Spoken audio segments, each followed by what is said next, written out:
Assalamualaikum warahmatullahi wabarakatuh. Bismillahirrahmanirrahim. Al-Fatihah ala niyyatihi wa tamamu wa rusul wa tabatin nasu wa salahi al-qalbi wal jasadi wal ruh wa ala niyyati Allah ta'ala yarzuqana fahma nabiyyi wa hifzal mursalin wa ilhamal malaikati mukarramin bijahi sayyidil mursalin.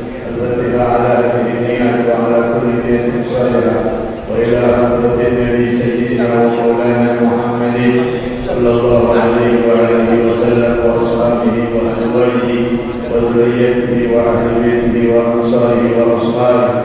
Thumma ila khususan Nabi Allah Khidir al-Abbas radhiyallahu alaihi salam wa thumma ila jami'il khulafa ar-rasyidin sayyidina Abi Bakr wa Umar wa Uthman wa Ali wa kafatil asharatil mubasysyirin bil jannah radhiyallahu ta'ala anhum wa ardahum ajma'in. ثم إلى أرواح جميع الأولياء والشهداء والشرعاء والأبرار والأنبياء والأوتاد والساعدين لله الصالحين. ثم إلى أرواح جميع أهل الدار وأهل الباطل وأهل النوبة وأهل النور وأهل الحل والعدل جميع أهل الخطوة رجال الدار الصالحين أجمعين من مشارق الأرض ومغاربها. ثم إلى خصوصا سيدنا الشيخ محمد نواوي بن عمر البندري. ثم إلى خصوصا سيد الوالد الحبيب عبد الرحمن بن أحمد السقاف الحبيب عبد القادر بن أحمد السقاف الحبيب عبد الله بن إدريس بن فضل عطاس. ثم إلى حضرة أستاذنا البركة خصوصا الوالد الحبيب عمر بن عبد الرحمن السقاف وابنه الحبيب السقاف بن عمر السقاف الحبيب علوي بن عبد الرحمن السقاف الحبيب عبد الله بن شيخ بن بكر بن سالم الحبيب علي بن صالح العطاس الحبيب عبد الله بن علي العطاس وأصوله وقرائهم والحكم عليهم أجمعين. أن الله تعالى يغفر لهم ويرحمهم ويعين بياتهم بالجنة ويرضانا ويعين علينا وعلى ما انتسب إلينا من بركاتهم وأعدادهم وأسرارهم وأنوارهم وعلمهم ورحمتهم وبركاتهم في الدين والدنيا والآخرة. ثم إلى أرواح آبائنا وأمهاتنا وأجدادنا وجداتنا وأعمامنا وأخواتنا وأخواننا وخالاتنا. ثم إلى أرواح جميع مشايخنا ومعلمنا في الدين. ثم إلى أرواح جميع من تعلم بقلوبنا ومن تعلم بهيئتنا ومن تعلم بهذا المسجد جامع العتيق ومن وقف ومن صلى ومن تردد ومن سعى في بنائه ونشره. ثم إلى أرواح جميع المؤمنين والمؤمنات والمسلمين والمسلمات. أن الله تعالى يغفر لهم ويرحمهم ويجعل الجنة مثواهم. الفاتحة. بسم الله الرحمن الرحيم. الحمد لله رب العالمين الرحمن الرحيم مالك يوم الدين. إياك نعبد وإياك نستعين. اهدنا الصراط المستقيم صراط الذين أنعمت عليهم غير المغضوب عليهم ولا الضالين. رب اغفر لي walidayya amin. Silahkan dibuka kitabnya, ada di halaman awal, di halaman 2.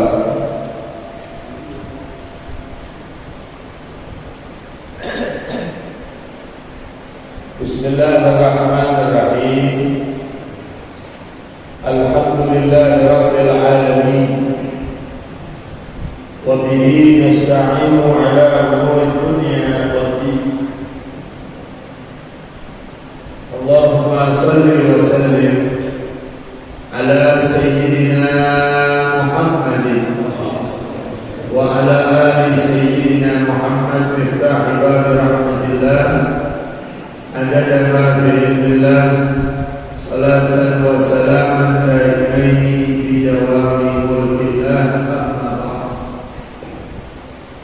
Qala Syekhul Mu'allif rahimahullahu ta'ala wa adama nafa'a bihi wa bi barakati ulumihi wa bi lutfi daraini amin. Radhiyallahu ta'ala anhu wa qala radhiyallahu anhu. Rabbi shrah li sadri wa yassir li amri wahlul 'uqdatam min lisani yafqahu qawli. Subhanaka la ilma lana إلا ما علمتنا إنك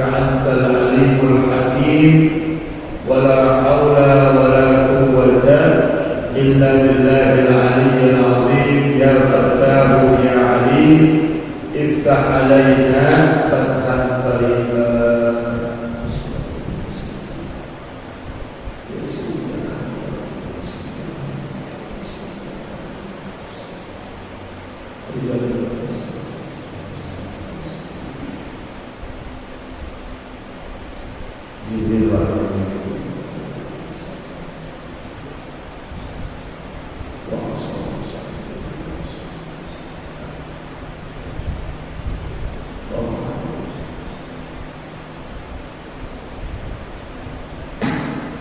Bismillahirrahmanirrahim. Qala radhiyallahu ta'ala.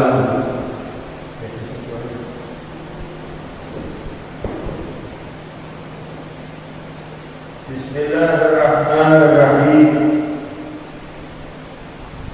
Qala al-faqiru ila rahmatir rabbil ghafar Muhammad al-muhtarif bil awzar Fassarallahu uyuba nafsihi wa ja'ala yawmahu khairan min amsihi. Alhamdulillah alladhi kama yanbaghi lahu, wassalatu wassalamu ala sayyidina Muhammadin wa alihi wa sahbihi adada kulli ma'lumin lahu. Apa ba'du fahada syarhun talabahu minni ba'dul muhiddin ala risalatil muta'alliqati bi umuriz zawjin allati sannafaha ba'dul nasirin wa sammaytuha uqudal wujud fi bayani uqudiz zawjin. Di awal kitabnya Syekh Muhammad Nawawi Al-Bantani memulai dengan ucapan Bismillahirrahmanirrahim. Yang pertama alasannya iktidaan bil kitabil aziz, karena mengikut kepada Al-Qur'anul Karim, yang mana Fatihah diawali dengan ucapan kalimat Bismillahirrahmanirrahim. Yang kedua, amalan bi sunnatin Nabi sallallahu alaihi wasallam, mengamalkan hadis Nabi Muhammad sallallahu alaihi wasallam, di mana Rasul menyatakan kullu amrin liba la yubda fihi bi bismillah fa huwa aqta. Segala macam perkara yang baik yang tidak diawali dengan Bismillahirrahmanirrahim bahwa aqta, maka dia qalilul barakah, sedikit berkahnya. Segala macam urusan yang dianggap baik dalam agama tidak diawali dengan Bismillah, maka mungkin jadi tapi kurang berkah. Seperti kita ingin makan, Allah perintahkan dalam Al-Quran, kulu washrabu, makanlah kalian, minumlah kalian. Perkara makan ini mubah, boleh kita makan, boleh kita gak makan. Gak makan kita gak ada pendosa, makan juga ada berpahala. Tetapi kalau kita niatkan makan untuk ibadah, agar badan ini kuat buat ibadah, itu ada nilai pahala. Diawali dengan Bismillahirrahmanirrahim, maka makanan yang kita santap, makanan yang kita nikmati, Allah berikan keberkahan. Sama-sama kenyang, bisa jadi yang makan baca Bismillah kenyang, yang makan gak baca Bismillah juga kenyang. Cuma perbedaan antara keduanya, satu ada berkah, satu gak ada berkah. Dia makan baca Bismillah, ada berkahnya, badannya tumbuh besar, tapi kalau diajak ibadah gak males-malesan. Itu namanya ada mengandung keberkahan. Yang gak makan, yang makan gak baca Bismillah juga badannya besar, namun kalau diajak ibadah berbuat baik, males aja bawaannya. Itu bisa jadi karena makanannya dia tidak diawali dengan menyebut nama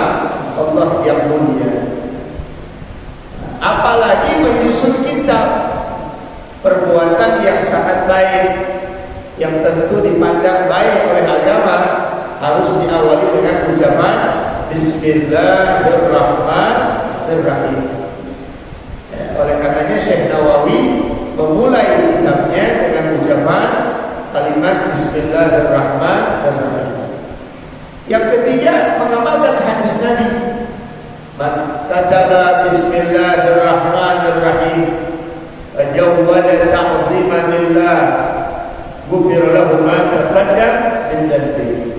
Orang yang menulis Bismillahirrahmanirrahim fajawwada ta'ziman lillah, tulisannya dia bagusin, khatnya bagus, tulisannya bagus, ada khat rif'ah, ada khat farisi, ditulis dengan ucapan kalimat Bismillah karena mengagungkan nama Allah, maka selama tulisan itu masih ada sampai terhapus, dosa yang menulis itu kalimat Bismillah dihapuskan oleh Allah Subhanahu wa ta'ala.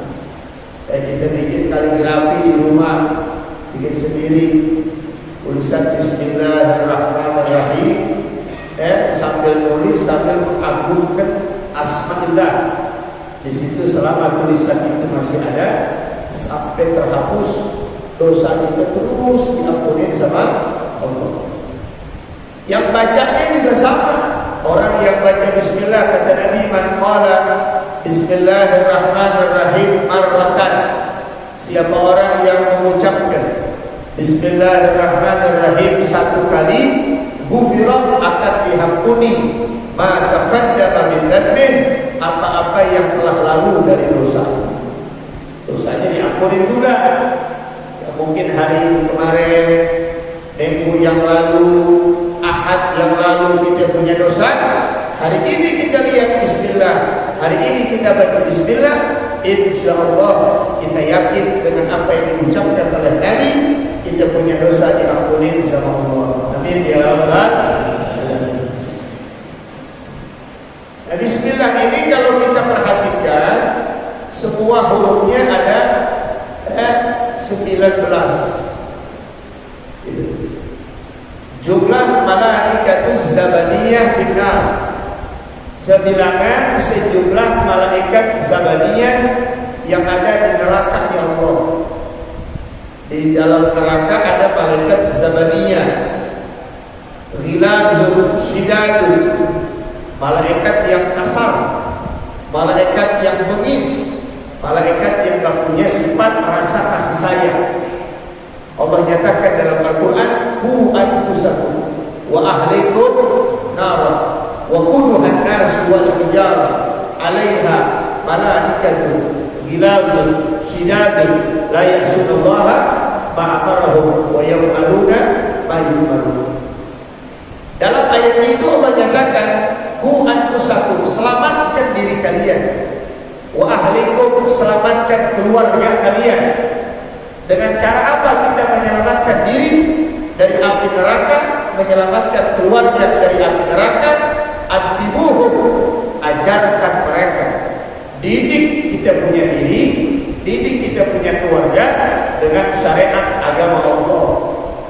Ajarin ilmu-ilmu agama, kata Imam Ibnu Abbas, agar kita terhindar dari panasnya api neraka. Dahsyatnya api neraka, alaiha malaikatun, karena di dalam neraka itu ada malaikat-malaikat yang Allah ciptakan yang namanya Zabaniyah. Satu malaikat Zabaniyah punya anak buah 1000 malaikat. 19 masing-masing dari satu malaikat itu punya anak buah 1000 malaikat. Tinggalnya di neraka, enggak kepanasan di neraka karena Allah redha sama mereka. Kalau Allah nggak redha untuk malaikat Zabaniyah, meleleh juga malaikat karena sakit panas api neraka. Alaiha malaikah, di dalam neraka itu ada malaikat ghilaz. Apa makna ghilaz? Yang sangat kasar, sangat kejam. Syidadun, yang bengis, yang tidak punya rasa sifat kasih sayang, siap menyiksa orang-orang yang memang Allah takdirkan masuk ke dalam neraka Allah Subhanahu wa Makanya Sahih Ratib dalam ratibnya, Allahumma inna nas'aluka ridhaka wal jannah wa na'udzubika min sakhatika wan nar. Dalam syarah Ratibul Haddad kitab itu dijelaskan, man sa'alallaha ta'ala jannah, siapa orang yang meminta surga kepada Allah. Allahumma inna nas'aluka ridhaka wal jannah, ya Allah anugerahkan kepada kami keridhaan-Mu dan surga. Namanya kita minta surga. Apa kata surga? Qalatil jannah. Ketika kita memohon kepada Allah agar diberikan surga, surga itu langsung merespon permintaan kita kepada Allah dengan dia menyatakan kepada Allah, Allahumma adkhilhul jannah. Ya Allah, masukkan tu hamba-Mu ke dalam surga, orang yang minta surga. Tuh, dibalas ke surga.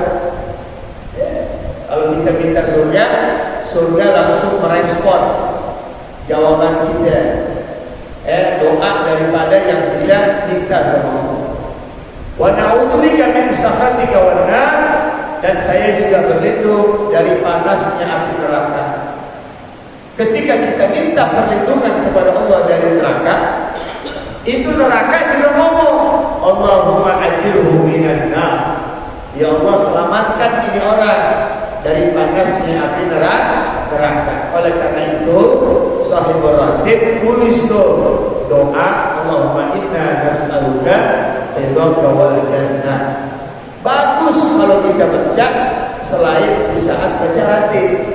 Habis sholat 5 waktu, di sujud terakhir, kita betul-betul berharap kepada Allah biar kita masuk surga, meskipun kita gak pantas masuk surga.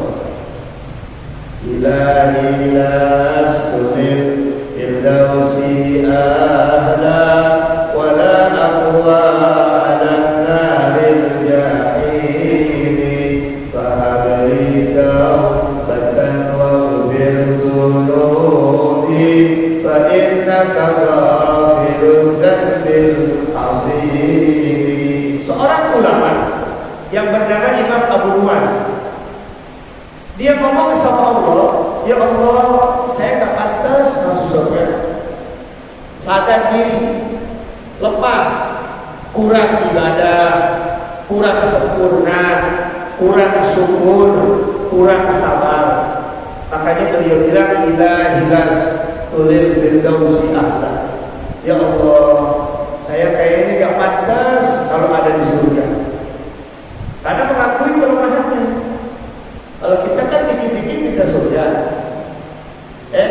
kita ini terlalu pede kayaknya. Iya, benar ya? Benar ya nih? Jawab apa sih dia benar? Ya, itu kita surga boleh, tapi jangan terlalu pede. Harus ada juga harapan dan rasa khawatir doa kita tidak diterima. Kenapa kita terlalu pede? Kalau kita balik flashback ke belakang, apakah kita sudah betul-betul syukur sama Allah? Apakah kita sudah betul-betul bakti sama Allah dengan baik? Apakah kita sudah betul-betul melaksanakan perintah Nabi? Untuk proses masuk surga sulit, tidak semudah kita pikirkan. Tiap hari kita di surga, yang di surga aja diusir. Siapa yang di surga? Nabi Adam diusir oleh Allah.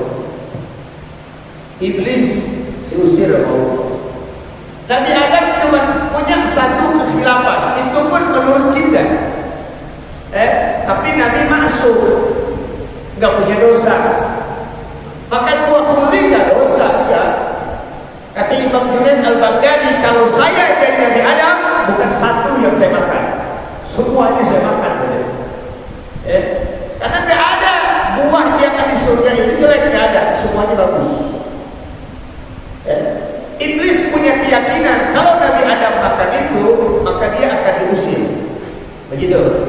Dia nggak senang keberadaan Nabi Adam di dalam surga ya Allah. Karena selama ini dia sendirian. Dia ibadah Allah, dia sujud, dia tasbih.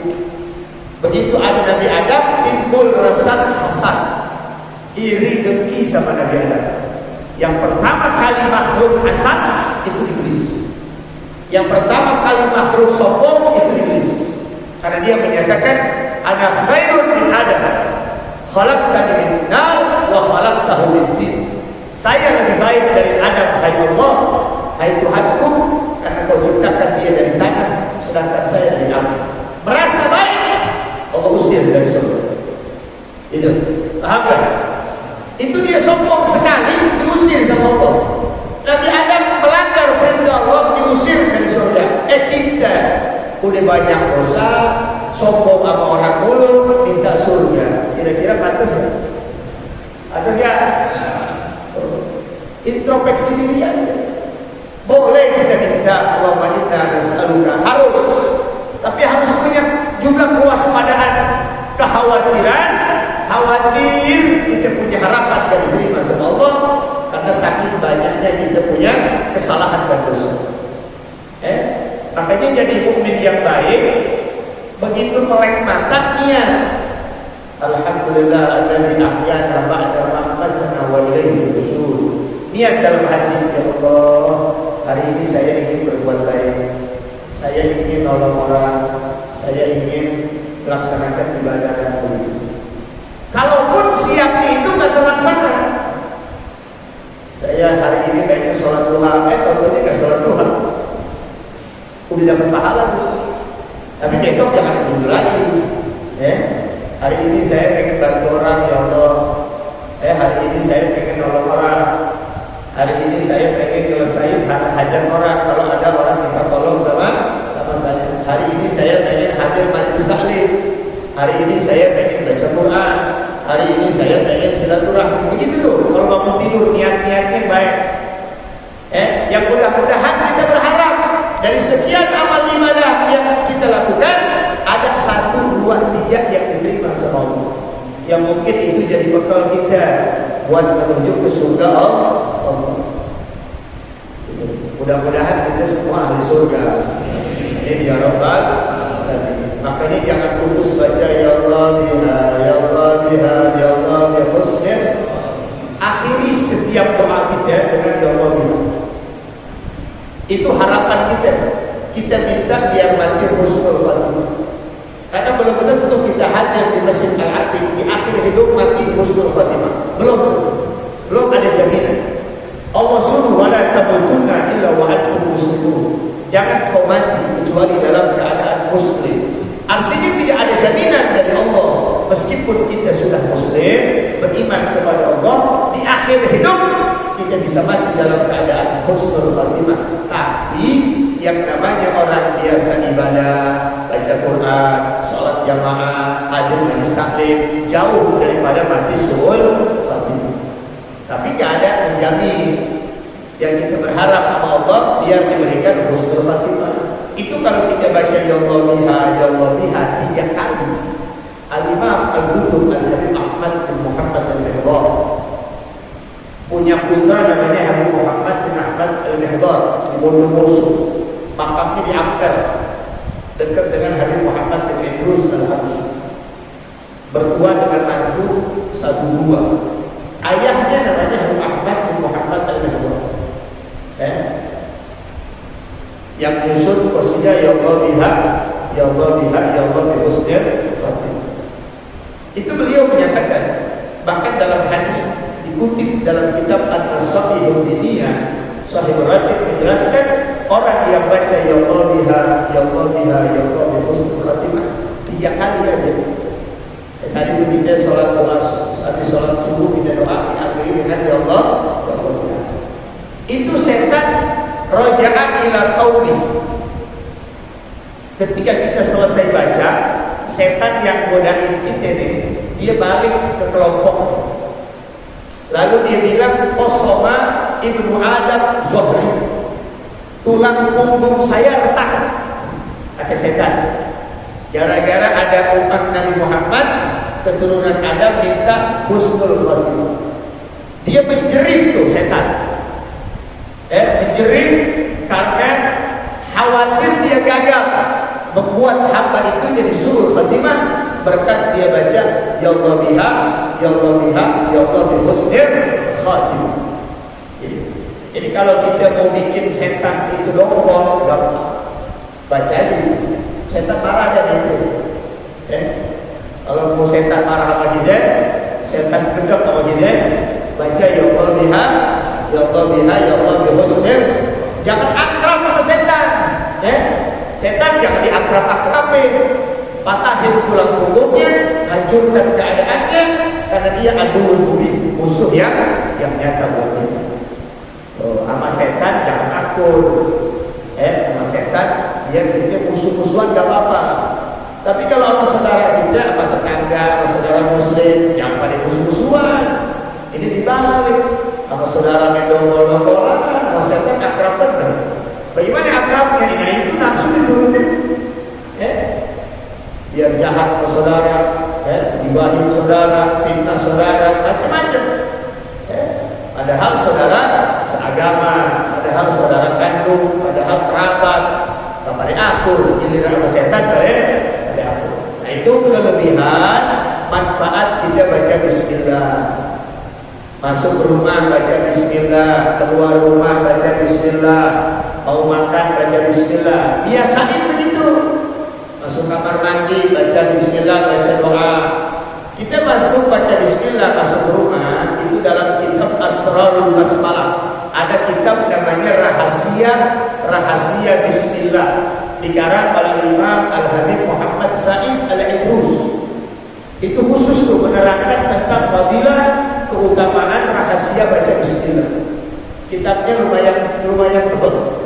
Kisaran ada 80 sampai 100 halaman kitab. Itu kitab menerangkan khusus. Beliau mengisahkan dua setan saling berjumpa. Yang kaki syaitanani, dua orang setan saling berjumpa. Ahaduhuma saminun wal akhar, salah satu dari keduanya gemuk, wal akhar nahif, salah satunya kurus. Setan juga ada, yang kurus ada, yang gemuk ada. Sama kayak kita kayak orang, yang kurus, ada yang gemuk, ada yang kerempek, ada juga kan.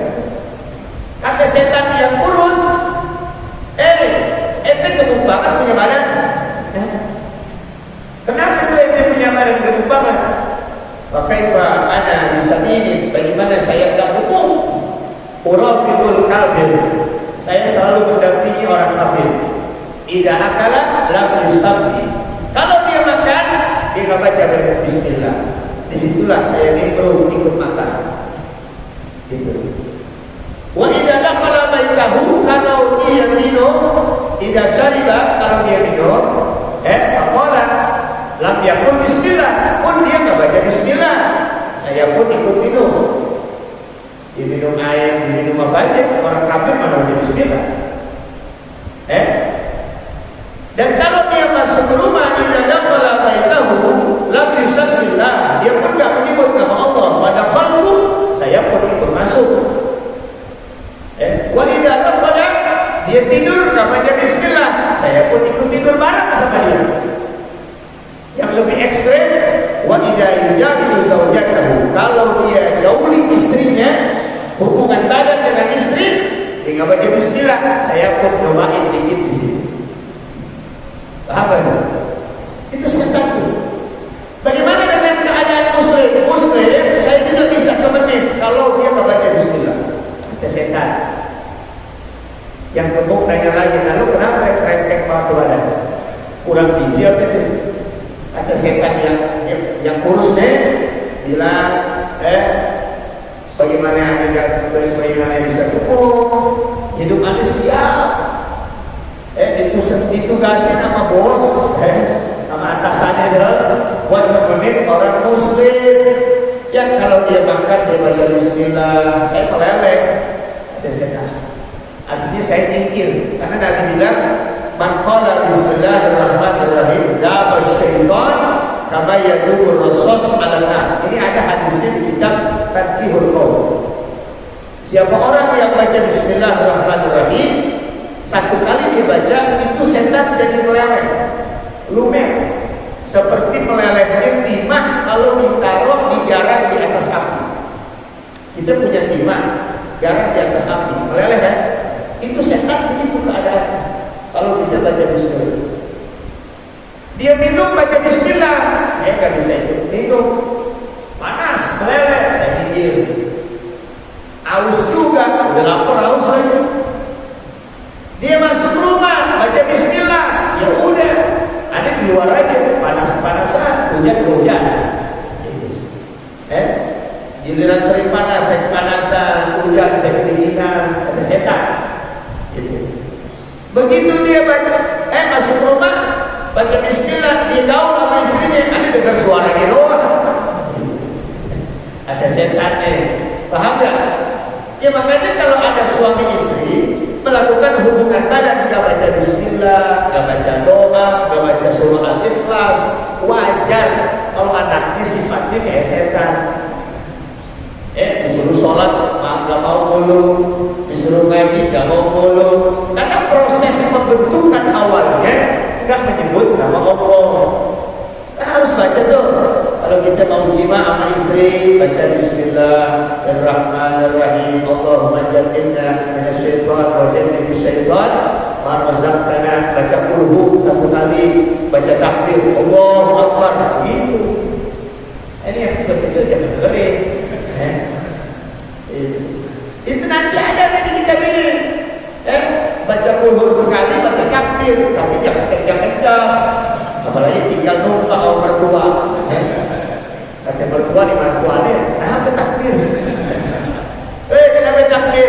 Jihad mak. Apa tuh? Dituntut sama agama. Makan baca bismillah, minum baca bismillah, masuk rumah baca bismillah, keluar rumah baca bismillah, masuk kamar mandi baca bismillah, hubungan badan dengan istri baca bismillah, tidur baca bismillah. Bikin tuh setan lapar, haus, begadang dulu, makanya kurus. Paham tuh? Yang kadang-kadang mohon maaf, giliran makan nasi tidak baca bismillah, giliran makan cemilan gorengan lupa baca bismillah. Benar? Giliran makan nasi baca bismillah, giliran makan cemilan-cemilan, kue-kue kadang-kadang dan caplok aja, nggak baca bismillah. Minum nggak baca bismillah. Habib Umar bin Hafiz bilang, kalau kita minum baca bismillah, bismillahirrahmanirrahim, minum, alhamdulillah, bismillahirrahmanirrahim, alhamdulillah, bismillahirrahmanirrahim, alhamdulillah. 3 kali bismillah, 3 kali alhamdulillah. Kalau kita biasain seperti itu nanti Habib Umar bin Hafiz, ini badan dari ujung kepala sampai ujung kaki dijaga, dipelihara dari membuat dosa. Gampang. Kalau kita pengen badan kita gak maksiat, biasa itu. Anak kita lihatin kalau makan, kalau minum, biasain baca bismillah.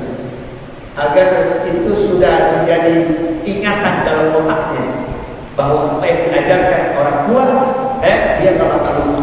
Karena kita ini selaku orang tua sekolah pertama buat anaknya. Ada kalau dia masuk rumah gak baca bismillah, suruh keluar lagi, lupa baca bismillah. Iya Pak, lupa, keluar lagi, baca bismillah dulu. Masuk baca bismillah, kamar mandi, masuk kamar mandi, baca doa. Begitu terus, ajarkan anak. Dari sejak kecil sampai dia tua, tuh akan ingat sama dia. Akhirnya, bisa nggak diapalin bismillah? Insya Allah. Dan Syekh Sa'id Al-Idrus juga menerangkan tuh, kalau kita punya hajat mendesak, di saat khutbah pertama sholat Jumat, baca bismillah sebanyak 113 kali. Begitu khatib bilang alhamdulillah, kan? Buru-buru dia baca bismillah tuh 113. Kan lebih bagus dengan khutbah Ustaz. Iya, tapi kan bacanya nggak kedua orang, gitu. Dengar khutbah sampai di mana? Sampai ittaqullaha haqqa tuqatih wa la tamutunna illa wa antum taqusikum wa nafsi bittaqullah. Hukumnya habis itu. Alhamdulillah, salawat, wasiat, takwa, doa terakhir nanti. Adapun apa yang disampaikan itu sunnah aja. Makanya kalau di kampung-kampung khutbah Jumatnya cepat, cuma rukun-rukunnya doang. Saya kalau sholat lagi pulang kampung ke Banten,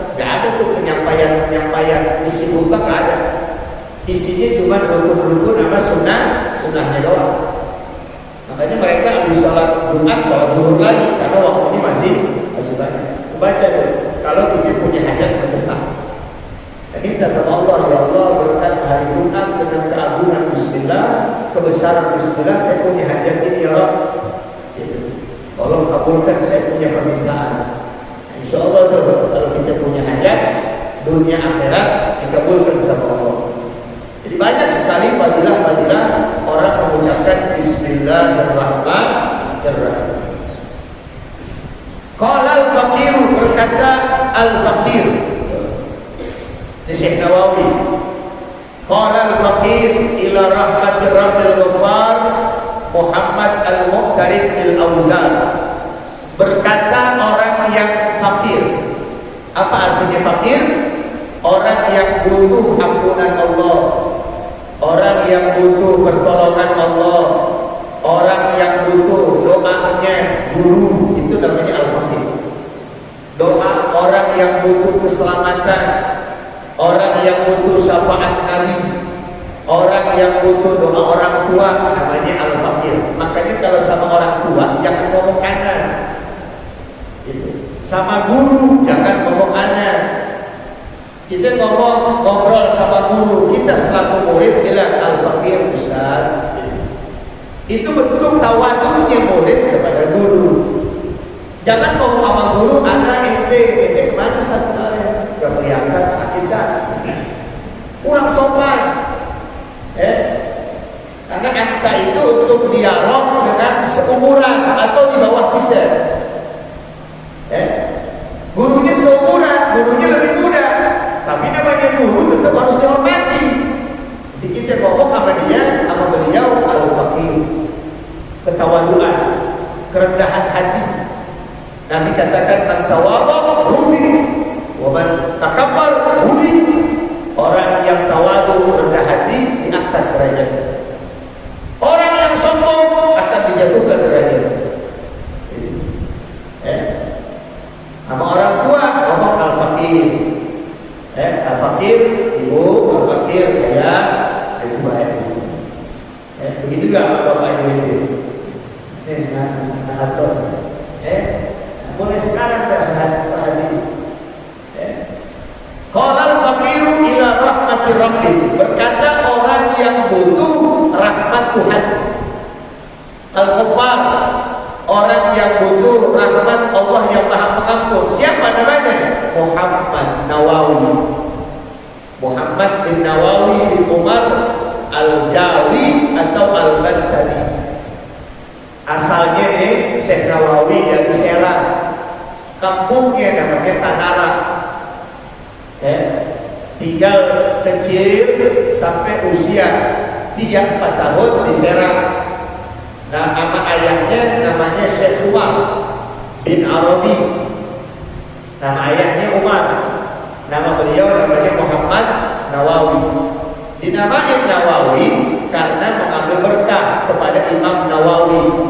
Namanya Syaraf, Yahya bin Syaraf An-Nawawi. Kelahiran kota Serang, Banten. Tapi jadi ulama Hijaz. Selama umur hidupnya jadi imam Masjidil Haram dan ngajar di sana. Jadi banyak ulama-ulama asal Indonesia ini berkiprah di tanah haram. Syekh Yasin Al-Padani, ahli sanad asal Padang. Syekh Abdul Somad Al-Palembangi, asal Palembang. Syekh Ihsan Al-Jampangi, asal Jampang. Itu banyak ulama-ulama Indonesia yang berkiprah di sana.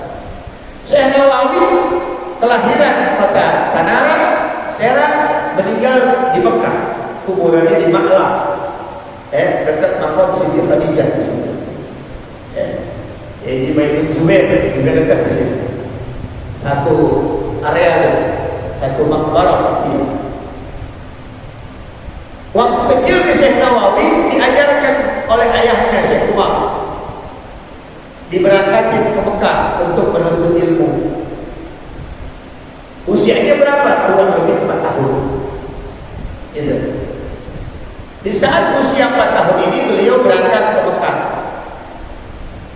Di saat barat berangkat ke Mekah, ayahnya itu si Umar nanam tunas kelapa.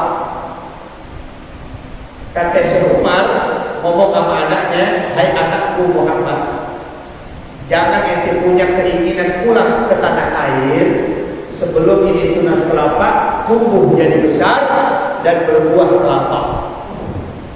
Kira-kira berapa tahun? Ya, 10 tahun ada kali ya, 10-12 tahun ada. Tunas kelapa tumbuh jadi pohon kelapa, lalu berbuah jadi kelapa, baru dia boleh pulang begitu. Ya. Makanya kurang lebih beliau pulang umur antara 16-17 tahun. Balik ke Indonesia, udah jadi orang alim dan di sana udah ngajar. Dengar ada ulama di Indonesia sangat alim, nggak puas dengan ilmu yang punya, dia ngaji lagi. Sama siapa kan? Habib Usman bin Yahya. Ya. Didengar di Batavia ada ulama keturunan Sayyid Mufti Betawi Syekh Al-Habib Sayyid Usman bin Abdullah bin Ajil bin Yahya.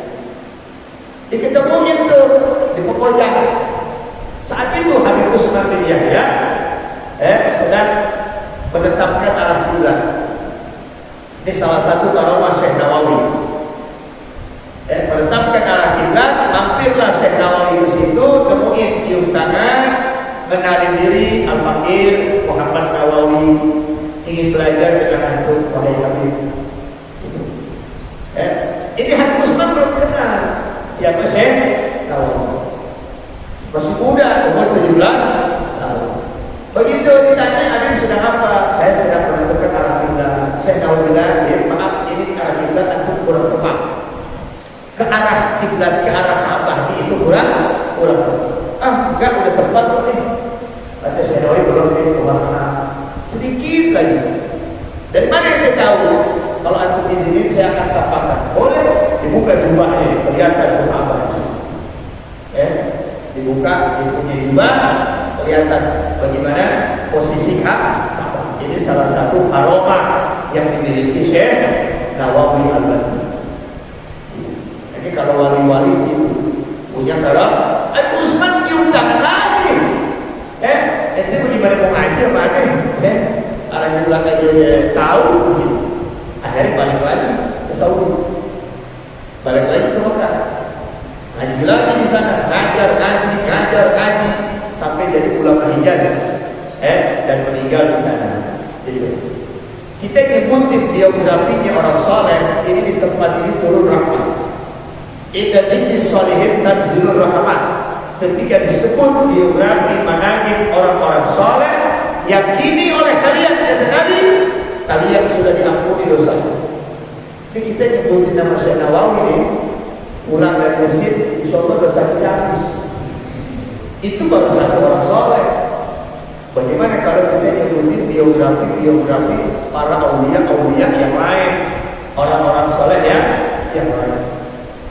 Jadi harus kenal juga dengan ulama-ulama doktrin. Kita punya anak, kenalin dengan ulama-ulama, hafalin tuh nama-nama ulama, sering kirim Fatihah kepada nama-nama ulama.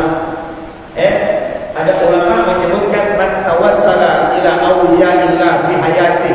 Siapa orang yang sering punya hubungan dengan orang-orang soleh di saat hidupnya, baik itu orang soleh, baik itu wali masih hidup atau sudah meninggal dunia, kita sering kirim salam, sering kirim Fatihah ke Habib Ali Kuita, sering kirim Fatihah kepada Habib Abdullah bin Qasim Empang Bogor, sering kirim Fatihah kepada Al-Wali Habib Abdurrahman, sering kirim Fatihah ke Habib Husain Tuan Bata, sering kirim Fatihah ke Syekh Nawawi. Satu saat kita meninggal dunia, yang hari kita kirim Fatihah, seminggu sekali kirim Fatihah, mau ngaji kirim Fatihah. Satu saat kita mati meninggal, itu hadiah yang dikirimkan, ditanya oleh mereka kepada malaikat, hai malaikat, mana hadiah untuk saya yang selalu dikirimkan oleh si fulan? Karena jam-jam tertentu dia tahu kalau ini orang selalu baca Fatihah. Kata ini malaikat, wahai wali Allah, dia sudah meninggal dunia, makanya dia tidak bisa lagi kirim Fatihah. Apa kata wali ini? Kata Habib Husain Tuan Bata, kata Habib Ali giliran saya yang akan datang ke alam barzakh. Paham gak itu? Kalau begitu, giliran saya sekarang, saya akan kunjungi dia ke alam barzakh. Biar dia gak kesedihan, biar dia gak ketakutan, saya akan temani dia untuk mendampingi malaikat munkar dan itu luar biasa. Kalau kita sering menyebut nama para awliyaullah, orang-orang saleh, orang-orang saleh.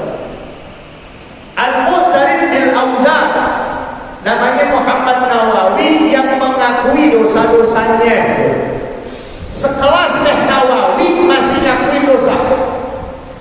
Kalau kita menjarang, akui dosa, kita mau aja minta doang banyak, kita mau minta ini, minta itu, minta ini, minta itu, tapi ngakui dosa jarang. Pernahkah kita di tengah malam, di waktu siang, ya Allah, begitu banyak saya punya dosa, begitu banyak saya punya kesalahan, mungkin orang tak tahu saya punya dosa, saudara saya tak tahu saya punya dosa, orang tua saya tak tahu saya punya dosa, dosa ini, namun Allah Maha tahu ya Allah. Dan catatan itu gak bakal hilang, catatan itu terus akan ada buat saya. Di mana saya berbuat dosa, jam berapa saya berbuat dosa, dengan siapa saya berbuat dosa. Ampuni ya Allah, sebelum saya mati jangan ada dosa lagi. Sering tak begitu semua. Jadi Syekh Nawawi sekelas waliullah masih minta ampun Allah. Kita harus lebih layak lagi. Masalahul iman. Nanti kita lanjutkan minggu yang akan datang. Wallahu a'lam bishawab. Udah benar. Kalau makan juga nggak bagus. Antum makan terlalu banyak muntah nantinya. Yang enak makan itu perutnya masih lapar, ikan pedanya udah habis, nasinya udah habis, sayur asamnya udah kering, tapi masih nafsu makan. Enak gak boleh? Enak. Jadi daging kekenyangan muntah, ngaji juga sama. Kebanyakan bosan dengerinnya. Akhir. Wallahu a'lam bishawab. Rabbi zidni ilma warzuqni fahma. Alhamdulillah rabbil alamin. Insyaallah panjang umur, sehat afiat. Kita lanjutkan minggu yang akan datang. Insyaallah bisirril Fatihah.